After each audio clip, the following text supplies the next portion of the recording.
ऊ केटीहरूलाई गुलाबको पानीमा उमालेर एउटा अद्भुत पर्फ्युम बनाउने गर्दथ्यो। आए दिन कुनै न कुनै गल्ली वा कुनामा अर्को लास भेटिन्थ्यो, पुरै नाङ्गो र कपाल काटिएको। पुरै शहर डर र त्रासले भरिएको थियो। उसलाई समात्ने हरेक सम्भव प्रयास गरियो, तर ऊ तै पनि रोकिएन। यसपालि उसको निशानामा थिए पेरिसको सबैभन्दा धनी खानदानकी एक अप्सरा जस्ती केटी। उनीसम्म पुग्नु त्यति नै गाह्रो थियो जति कुनै नसुल्झिएको पहेलीको हल खोज्नु। तर त्यही चक्करमा ऊ पक्राउ पर्यो। सम्पूर्ण नगरवासीहरूका सामुन्ने उसलाई 2 दिनपछि सुलीमा चढाउने सजाय सुनाइयो। आदेश थियो कि जबसम्म उसको ज्यान जाँदैन तबसम्म उसलाई सुलीमा झुन्ड्याइनेछ। यो सुनेर नगरवासीहरूमा खुसीको लहर दौडियो। त्यो दरिन्दाको नाम थियो जीन ब्याप्टिस्ट ग्रेनुई, जसलाई भगवानले नाक होइन एउटा खास वरदान दिएका थिए। सुँघ्ने शक्ति यति तेज थियो कि ऊ त्यो बास्नालाई पनि चिन्न सक्थ्यो जुन बाँकी दुनियाँका लागि अदृश्य थियो। यहाँबाट कहानी पछाडि फर्कन्छ उसको बाल्यकालतिर। ग्रेनुईकी आमा माछा बजारमा काम गर्थिन्। एक दिन अचानक उनलाई बेथा लाग्यो र त्यही ग्रेनुईको जन्म भयो। जन्मना साथ आमाले बच्चालाई लात हानिन्। यसभन्दा अघि पनि उनले आफ्ना 4 नवजात शिशुहरूलाई मारिसकेकी थिइन्। उनलाई लाग्यो कि ग्रेनुई पनि मर्यो, तर त्यति नै बेला बजारको फोहोरको गन्ध सुँघेर ऊ जोडले रोयो। आमा हात्तिइन् र तुरुन्तै त्यहाँबाट भागिन्। मानिसहरूले सबै देखे र हल्ला खल्ला मच्चियो। उनी पक्राउ परिन् र त्यही बेला उनलाई फाँसीमा चढाइयो। ग्रेनुईलाई कानुन अनुसार एउटा अनाथालयमा पठाइयो। त्यो ठाउँको रेखदेख गर्ने मुख्य मान्छे थिइन् म्याडम गेलार्ड, एक अधबैँसे उमेरकी महिला जसको साथमा अब अरू बच्चाहरूका लागि ठाउँ थिएन। तर उनी सरकारको विरुद्ध पनि जान सक्दिनन्। जसरी तसरी उनले केही केटाहरूको ओछ्यानमा ग्रेनुईलाई मिलाएर राखिन्। तर अब प्रश्न थियो ती केटाहरूको के हुने जो त्यही ओछ्यानमा सुत्थे। खुट्टा तन्काउने ठाउँसम्म बाँकी थिएन। त्यसैले बाँकी बच्चाहरूले आपसमा सल्लाह गरे र ग्रेनुईलाई मार्ने कोसिस गरे। त्यति नै बेला म्याडम गेलार्डलाई यसको थाहा भयो र फेरि एकपटक ग्रेनुईको ज्यान बच्यो। ती अनाथ बच्चाहरू नै म्याडम गेलार्डको मुख्य आम्दानीको स्रोत थिए। उनी दिनभर उनीहरूबाट काम गराउँथिन्। हेर्दा हेर्दै 5 वर्ष बित्यो। तर 5 वर्षको हुँदा पनि ग्रेनुई एउटा शब्दसम्म बोल्न सक्दैनथ्यो। त्यसमाथि उसका हरकतहरू पनि अनोठा थिए। ऊ कुनै पनि चिजलाई यसरी सुँघ्थ्यो मानौ त्यो कुनै मिठाई हो। समयसँगै उसको योग क्षमता झन बढ्दै गयो। अब ऊ आँखा बन्द गरेर पनि टाढा टाढासम्मका चिजहरूको गन्ध चिन्न सक्थ्यो। कहाँ ढुङ्गा छ, कहाँ भ्यागुडा छ, सबै बताइदिन्थ्यो। केही वर्षहरूमा उसले बोल्न पनि सिक्यो। जब ऊ 13 वर्षको भयो तब म्याडम गेलार्डसँग अब उसका लागि कुनै कोठा थिएन। बाध्य भएर उनले ग्रेनुईलाई एउटा छालाको व्यापारी कहाँ बेचिदिइन्। उता केही लुटेराहरूले पहिलेदेखि नै गेलार्डमाथि नजर लगाइराखेका थिए। जब उनी पैसा लिएर फर्कदै थिइन्, बाटामा उनीहरूले आक्रमण गरे र उनको हत्या गरेर पैसा खोसेर लगे। ग्रेनुईलाई अब ट्यानरी अर्थात् छाला प्रशोधन केन्द्रमा पठाइयो। त्यो बेला छाला बनाउने फ्याक्ट्रीहरूमा मान्छेको औसत उमेर मात्र 5 वर्ष हुन्थ्यो। त्यहाँ केमिकल्स, गनाउने पानी र फोहोरले भरिएको वातावरण थियो। धेरैजसो मानिसहरू केही वर्षमै मर्थे। एक दिन उसको मालिकले उसलाई कामको सिलसिलामा सहर लग्यो र त्यही पहिलो पटक ग्रेनुईलाई महसुस भयो यो सहर त असंख्य सुगन्धहरूले भरिएको रहेछ। हावामा हजारौं किसिमका गन्धहरू थिए, फूलहरूका, मसलाहरूका, अत्तरहरूका, मानिसहरूका। त्यति नै बेला उसको नाकले एउटा यस्तो सुगन्ध टिप्यो जस्तो उसले पहिले कहिल्यै महसुस गरेको थिएन। उसको मालिकलाई नजिकैको एउटा अत्तरको पसलसँगैको व्यापारीसँग सम्झौता गर्नु थियो। जब ऊ काममा व्यस्त थियो, ग्रेनुई सुँग्दा सुँग्दै अत्तरको पसलसम्म पुग्यो। त्यहाँ देख्यो मानिसहरू थरीथरीका अत्तरहरू किनिरहेका छन्। त्यही बेला पसलेले एकजना महिलालाई नयाँ अत्तर सुँघायो। त्यसको बास्नाले उनी मन्त्रमुग्ध भइन् र भनिन्, जनाब, तपाईँ त साँच्चै नै एक शानदार कलाकार हुनुहुन्छ। त्यति नै बेला ग्रेनुईलाई त्यो अत्तर भन्दा पनि कैयौं गुणा बढी मोहक सुगन्ध आयो। एउटी जवान केटीको। उनी फलफूल बेचिरहेकी थिइन्। उनको सुगन्धले उसलाई पागल बनाइदियो। ऊ उनको धेरै नजिक पुग्यो। केटीले झसङ्ग भएर सोधिन्, तपाईँ फलफूल किन्न चाहनुहुन्छ? तर ग्रेनुई चुप रह्यो। बस उनलाई एकटकले हेरिरह्यो। केटीले उसलाई फल दिनका लागि हात अगाडि बढाइन्, तर ग्रेनुईले फल लिनुको सट्टा उनको हात समात्यो र सुँघ्न थाल्यो। केटी डराएर हात छुडाउँदै भागिन्। ग्रेनुई उनको पछि लाग्यो र उनको सुगन्धको पिच्छा गर्दै अन्तत उनको घरसम्म पुग्यो। ऊ सुटुक्क भित्र पस्यो। केटी एक्लै थिइन्। उसले पछाडि फर्केर हेर्दा आत्ती र जोडले चिच्याए। ग्रेनुईले तुरुन्तै उसको मुख थुनिदियो। त्यति नै बेला नजिकैबाट एउटा जोडी हिँड्दै थियो। जबसम्म उनीहरू त्यहाँबाट गएनन्, ग्रेनुईले केटीको मुख थुनिराख्यो। परिणामस्वरूप सास रोकिएका कारण ती केटीको मृत्यु भयो। ग्रेनुईलाई निकै पछुतो भयो किनकि ऊ ती केटीलाई मार्न चाहँदैनथ्यो। तर मरिसकेपछि पनि उनको छालाबाट त्यो दुर्लभ सुगन्ध आइरहेको थियो। उसले उनलाई निर्वस्त्र बनायो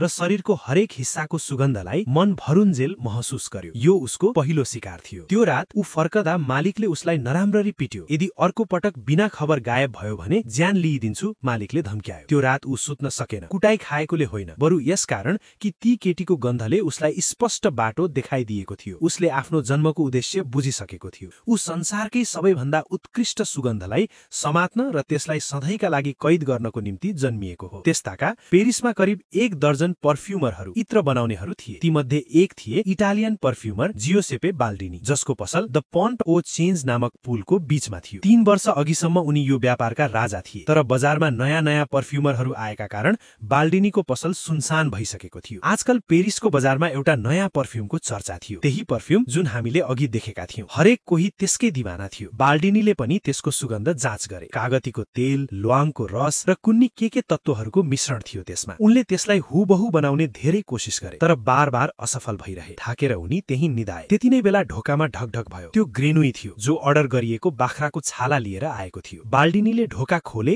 र उसलाई भित्र आउन भने। ग्रेनुई भित्र पस्यो, तर उसको नजर हरेक चीजमा थियो। त्यहाँ राखिएका हरेक बोतल, हरेक सिसी र हरेक तेललाई ऊ एक गरेर सुँग्दै गइरहेको थियो। बाल्डिनीले छाला जाँच गरे र सन्तुष्ट हुँदै भने, ठीक छ, तर अहिले पैसा दिन्न, केही दिनपछि आफै आएर देऊला। त्यति नै बेला ग्रेनुईले शान्त स्वरमा सोध्यो, के तपाईँ यो छालाको गन्धबाट पर्फ्युम बनाउने सोचमा हुनुहुन्छ? बाल्डिनीले अचम्म मान्दै उतिर हेरे र टाउको हल्लाए। ग्रेनुईले भन्यो, यदि तपाईले अनुमति दिनुभयो भने म यहाँका सामानहरूबाट एउटा पर्फ्युम बनाउन सक्छु। बाल्डिनी हाँसे। तिमीलाई पर्फ्युम बनाउन आउँछ? ग्रेनुईले कुनै जवाफ दिएन। ऊ बस आफ्नो नाकको सहाराले सिसीहरूबाट एक सुगन्ध उठाउन थाल्यो। उसले कुनै फर्मुला वा विधिको प्रयोग गरेन, बस आफ्नो सुँग्ने शक्तिको भरमा तत्त्वहरूलाई एक पछि अर्को मिसाउँदै गयो। केही बेरपछि उसले जो तयार पार्यो त्यो सुगन्ध यति अप्रत्याशित र उत्कृष्ट थियो कि बाल्डिनी केही क्षणका लागि अबाक अर्थात् स्तब्ध भए। त्यो पर्फ्युम उनको करियरकै अहिलेसम्मको सबैभन्दा बेहतरिन रचना भन्दा पनि उत्तम थियो। बाल्डिनीले तुरुन्तै निर्णय गरे कि यो केवललाई उनले गुमाउन सक्दैनन्। उनले भारी रकम दिएर ग्रेनुईलाई किने। तर नियतिको खेल हेर्नुहोस्।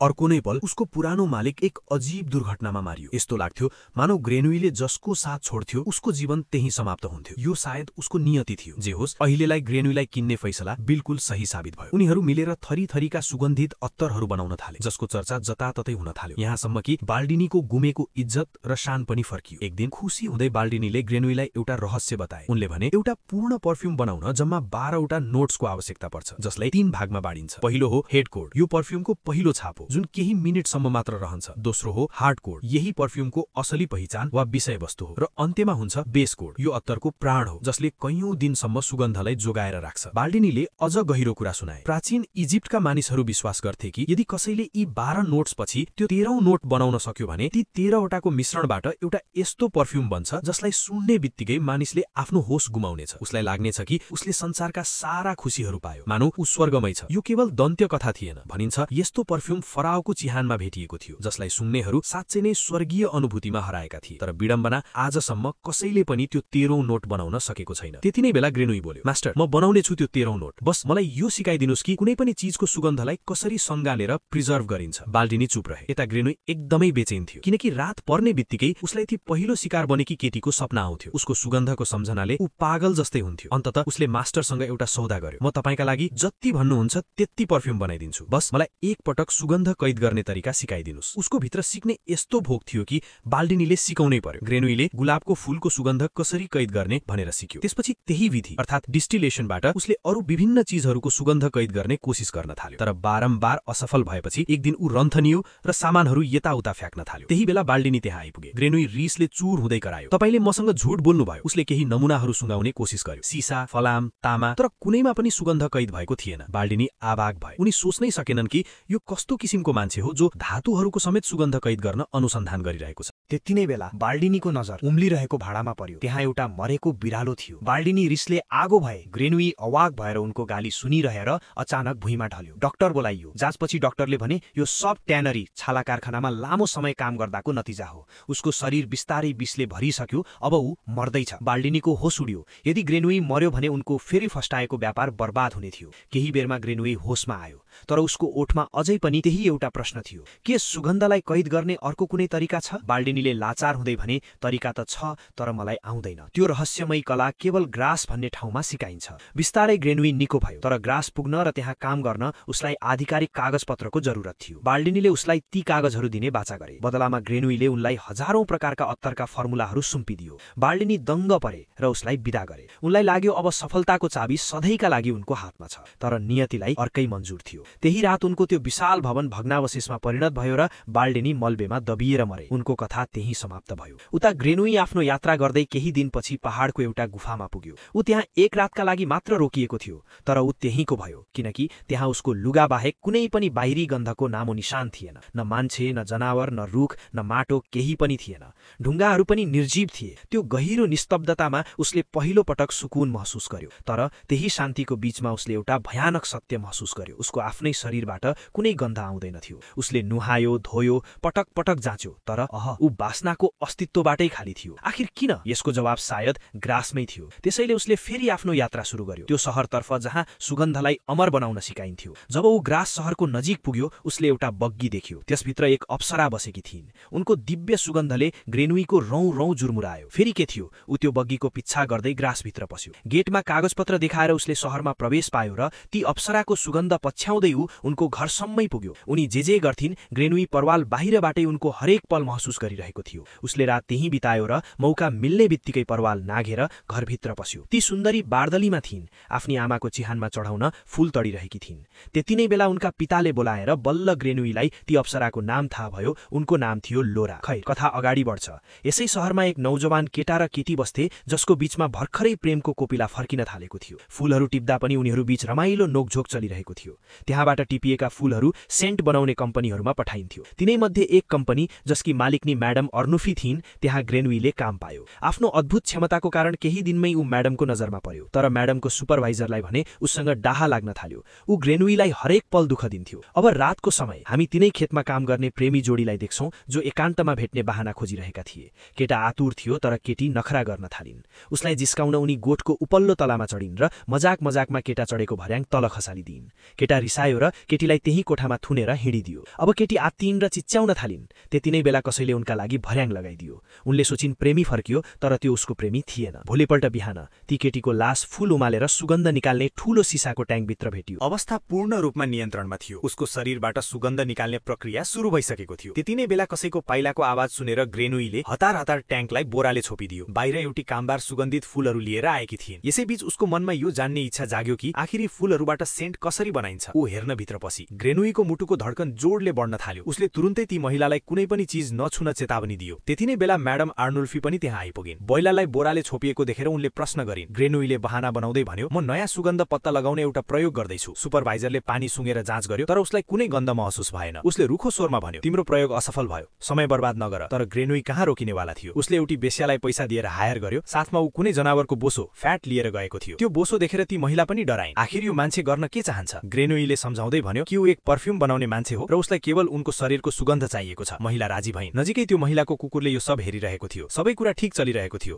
तर जब ती महिलाले ग्रेनुईको हातमा चक्कु देखिन्, उनी आत्तिइन् र कराउन थालिन्। ग्रेनुईले तिनलाई त्यही सिध्याइदियो। त्यसपछि बडो होसियारीका साथ उनका सबै कपाल खौरियो र निर्वस्त्र शरीरमा बोसोको एउटा बाक्लो लेप लगाएर कपडामा बेरिदियो ताकि केही घण्टाभित्र उनको शरीरको सुगन्ध त्यो बोसोमा समाहित होस्। यो प्रक्रिया लामो र थकाउने थियो, तर ग्रेनुईले पूर्ण दृढताका साथ काम गरिरह्यो। घण्टौंपछि उसले त्यो बोसोलाई खुर्केर जम्मा गर्यो र आफ्नो काम गर्ने ठाउँ अर्थात् कम्पनीमा लग्यो। त्यहाँ उसले त्यो बोसोलाई ती महिलाको कपालसँग मिसायो। त्यसपछि उमाल्यो, छान्यो र पटक फिल्टर गर्यो, जबसम्म कि त्यो सुगन्ध बिल्कुल शुद्ध रूपमा बाहिर आएन। उता ती महिलाको मृत्युको खबर पुरै शहरमा फैलिसकेको थियो, तर कसैलाई पनि रत्तीभर अन्दाज थिएन कि उनीसँग वास्तवमा के भएको थियो। त्यति नै बेला एउटा अनौठो घटना भयो। ती महिलाको पाल्तु कुकुरले आफ्नी मालिकिनको सुगन्ध सुँग्दै सिधै ग्रेनुईसम्म पुग्यो। अब सब कुरा छर्लङ्ग थियो। ग्रेनुईले ती महिलाको शरीरको सुगन्धलाई परफ्युमको रूपमा कैद गरिसकेको थियो। यो उसको सफलताको पहिलो खुड्किलो थियो। तर ऊ यही रोकिनेवाला थिएन। अब उसलाई यस्तै अरू 12वटा सुगन्धको आवश्यकता थियो। 12वटा नोट्स जसले मिलेर उसको त्यो 13औं कोड पूरा गर्न सकोस्। अर्को रात लोराको जन्मदिन थियो। चारैतिर रमाइलो र भिडभाड थियो। ग्रेनुई पनि त्यही मौजुद थियो,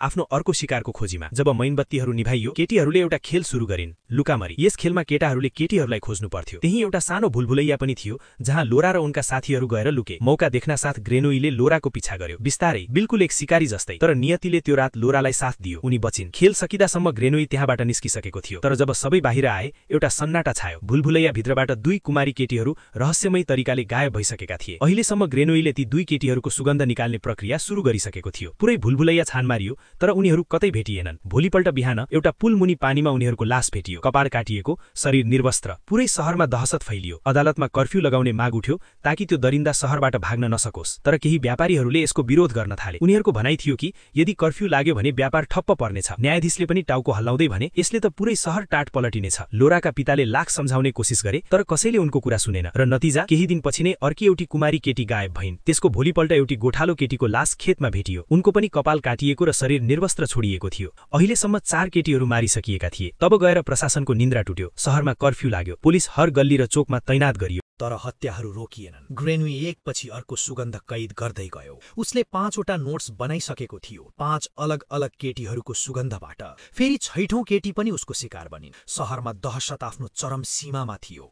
पुलिस लाचार र बेबस थियो। उनीहरूसँग न कुनै सुराग थियो न कुनै गवाह। त्यति नै बेला 7औं केटी पनि गायब भई। अबसम्ममा लोराका पिताले बुझिसकेका थिए कि यो हत्यारा साधारण होइन। उनले एउटा कुरा गौर गरे, निशाना बनाइएका सबै केटीहरू कुँवारी थिए र साधारण रूपले सुन्दरी थिए। अर्थात् हत्यारा उनीहरूको सुन्दरताबाट केही लिइरहेको थियो, चाहे त्यो कपाल होस्, छाला होस् वा अरू केही। उनी अब एउटा अर्कै निष्कर्षमा पुगिसकेका थिए। शहरका ठूला मानिसहरू यस विषयमा छलफल गर्दै थिए। त्यति नै बेला अर्को खबर आयो। 9औं केटी पनि गायब भई। अब ग्रासको हावामा मात्र एउटा चीज बाँकी थियो, त्रासको गन्ध। कुनै पनि नौजवान केटा यदि कुनै केटीको नजिक मात्र पनि पुग्यो भने केटीहरू बिना सोचे सम्झे उसलाई आक्रमण गर्थे र कुटेर अधमरो बनाइदिन्थे। भोलिपल्ट खबर आयो 10औं केटी पनि हराई। अब मानिसहरूले आफ्ना घरका झ्याल, ढोका र साना साना प्वालहरू समेत बन्द गर्न थाले। एउटा मान्छेले झ्याल थुन्न दाउरा जम्मा गरेको थियो, तर विडम्बना त्यही दाउराको थुप्रोभित्र 10औं केटीको लास भेटियो। केही दिनमै 11औं केटी पनि गायब भई। अहिलेसम्म ग्रेनवीले 11वटा नोट्स बनाइसकेको थियो। उसको त्यो 13औं पर्फ्युमको कडी लगभग पूरा हुन लागेको थियो। बस 2वटा सुगन्ध अझै चाहिएको थियो। तर शहरमा उसको डर यसरी फैलिसकेको थियो कि मानिसहरू शङ्का लाग्ने बित्तिकै गोली चलाइदिन्थे। ग्रास सहर अब सहर रहेन, एउटा बन्द जेल जस्तै भइसकेको थियो, जहाँ हरेकलाई लाग्थ्यो कि अर्को पालो सायद उसैको हो। हत्या तब भयो जब चर्चभित्र एक नन भिक्षुणीको लास भेटियो। यो हत्या बाँकी सबैभन्दा भयानक थियो, किनकि अब पवित्र ठाउँ पनि सुरक्षित रहेन। यसैबीच ग्रेनवीलाई अब बस एउटा अन्तिम शिकार चाहिएको थियो, जसले उसको 13औं नोटलाई पूरा गर्न सकोस्। र त्यति नै बेला एउटा चमत्कार भयो। खबर फैलियो कि त्यो हत्यारा पक्राउ पर्यो। सबैजना चकित भए जब थाहा भयो कि उसले आफै आत्मसमर्पण गरेर आफ्ना सबै गुनासोहरू स्वीकार गरेको छ। शहरमा मानव चाड पर्व फर्कियो। रातभर सडकमा मानिसहरू नाचे, गाए, घण्टौसम्म खुसियाली मनाइयो। तर लोराका पिताको मन अझै मानिरहेको थिएन। उनलाई कुनै अनहोनीको डरले सताइरहेको थियो। उनले सोचे यदि आत्मसमर्पण गर्ने त्यो मान्छे असली हत्यारा भएन भने। त्यो रात उनले जसी तसी आँखा त चिम्लिए, तर एउटा भयानक सपना देखे। आत्तिएर उनी दौडेर लोराको कोठामा पुगे। उनी जिउँदै थिइन्, तर झ्याल खुला थियो। लोराले भनिन् कि उनले त्यो झ्याल खोलेकी थिइनन्। यो सुन्न साथ उनको होस उड्यो। उनले एक पल पनि खेर नफाली निर्णय गरे, बिहान हुना साथ शहर छोड्ने। भोलिपल्टै उनी लोरालाई लिएर एउटा गुप्त ठिकानातर्फ लागे। तर ग्रेनवीको नाकले लोराको त्यो दिव्य सुगन्धलाई पहिचान गरिसकेको थियो। ऊ त्यो महकको सहाराले उनीहरूको पिच्छा गर्न थाल्यो। उता शहरमा अर्को खुलासा भयो। त्यो बेश्याको कुकुरले भुइँ खुस्रिन थाल्यो। पुलिस त्यहाँ पुग्दा जमिन मुनि कैयौं केटीहरूको कपडा र कपाल भेटियो। अब सब कुरा छर्लङ्ग भयो। असली हत्यारा ग्रेनवी नै हो। अनुसन्धान पूरा हुँदा हुँदै नदै ग्रेनवी आफ्नो अन्तिम शिकारको ठाउँसम्म पुगिसकेको थियो।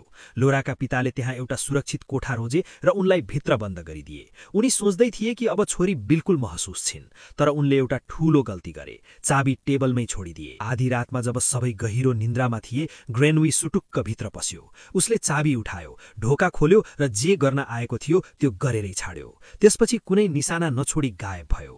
बिहान जब लोराका पिताले ढोका खोले, उनको चित्कार पुरै घरमा गुन्जियो। लोरा ओछ्यानमा मृत लडिरहेकी थिइन्। तुरुन्तै उनले आफ्ना मानिसहरूलाई पठाए, खोज त्यो दरिन्दालाई, जहाँबाट भए पनि खोजेर निकाल। उता ग्रेनवीले अहिलेसम्म 13औं नोट तयार गरिसकेको थियो। उसले 12वटा नोट्सको मिश्रणमा जब त्यो 13औं नोट मिसायो, तब उसको पर्फेक्ट पर्फ्युम तयार भयो। तर ठीक त्यही बेला लोराका पिताका मानिसहरू उसको अड्डामा पुगे र अन्ततः ऊ पक्राउ पर्यो। जब उसलाई कडाईका साथ सोधियो, तैँले लोरालाई किन मारिस, उसको बस एउटै जवाफ थियो, मलाई उनको आवश्यकता थियो। जति पटक सोधियो, उसले उति नै शान्त स्वरमा यही कुरा दोहोर्याइरह्यो। कहानी अब फेरि त्यही दिनमा फर्कन्छ जुन दिन ग्रेनवीलाई सुलीमा चढाउनु थियो। शहरमा कुनै जात्रा वा उत्सवको जस्तो माहौल थियो। सडकमा भिड, घरका छतमा मानिसहरू, हरेक कोही त्यो कुख्यात हत्यारालाई मरेको हेर्न आतुर थिए। उता जेलभित्र सम्पूर्ण तयारी पूरा भइसकेको थियो। जेलर उसलाई लिन पुग्यो। त्यति नै बेला ग्रेनवीले मौका छोपेर आफ्नो पर्फ्युमको सिसी खोल्यो। जस्तै उसको त्यो जादुई सुगन्ध हावामा फैलियो, पुरै माहौलमा एक किसिमको जादु छायो। त्यो महकले सबैको होस उडाइदियो। जेलर, सिपाही सबैजने टक्क अडिए। जब ग्रेनुईलाई फाँसीको मञ्चसम्म लगियो तब जल्लादले पनि उसका अगाडि घुँडा टेक्यो। कुरा यतिमै सकिएन। ग्रेनुईले पर्फ्युमको गन्ध हावामा लहराउन साथ जनता पागल भए।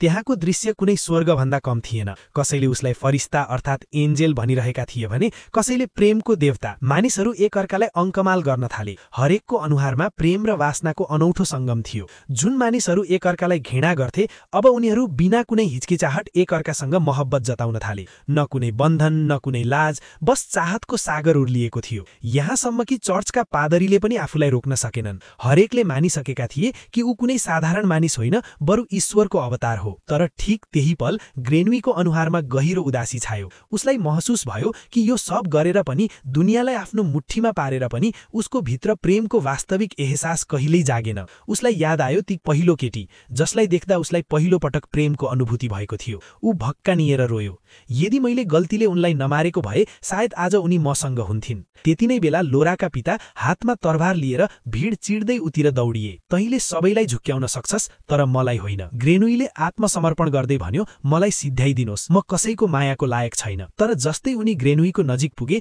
त्यो सुगन्ध उनी भित्र पनि उतर्यो। उनका आँखा रसाए, हातबाट तरबार खस्यो र अर्को पल उनी बोलिए, बाबु त मेरो छोरा पो होस्। ग्रेनुई शान्त उभिरह्यो। जस्तै उसलाई थाहा थियो कि उसले जितेर पनि सबथोक हारिसकेको छ। केही घण्टापछि जब त्यो जादुई पर्फ्युमको असर सकियो, मानिसहरू एकअर्कालाई आपत्तिजनक हालतमा देखेर अवाक भए। कसैलाई केही याद थिएन, बस लाज र सन्नाटा पुरै शहरमा छायो। टाउन काउन्सिलले तुरुन्तै यस घटनाको दोबारा जाँच गर्ने फैसला गर्यो। यसपटक शङ्खाको सुई ग्रेनुईको सुपरभाइजरमाथि सोझियो। उसलाई पक्राउ गरियो र लगातार 14 घण्टासम्म भयानक यातना दिइयो। अन्तत उसले नगरेको अपराध पनि कबुल गर्यो। हो, हत्याहरू मैले नै गरेको हुँ। भोलिपल्टै उसलाई फाँसीमा चढाइयो र मामला त्यही बन्द गरियो। तर असली हत्यारा ग्रेनुई अब पेरिसतर्फ आधा बाटो तय गरिसकेको थियो। उसँग अझै पनि यति पर्फ्युम बाँकी थियो कि उसले चाहेको भए आधी दुनियाँलाई आफ्नो गुलाम बनाउन सक्थ्यो। उसलाई धन दौलत, इज्जत, ताकत सब थोक मिल्न सक्थ्यो। तर उसको भित्र अझै पनि शून्यता अर्थात् एम्प्टी स्पेस थियो। उसले सब थोक पायो सिवाय त्यो प्रेमको भावना जसको खोजीमा ऊ निस्किएको थियो। ऊ जितेर पनि हारिसकेको थियो र अब यो हारले उसलाई भित्रैदेखि तोडिदिएको थियो।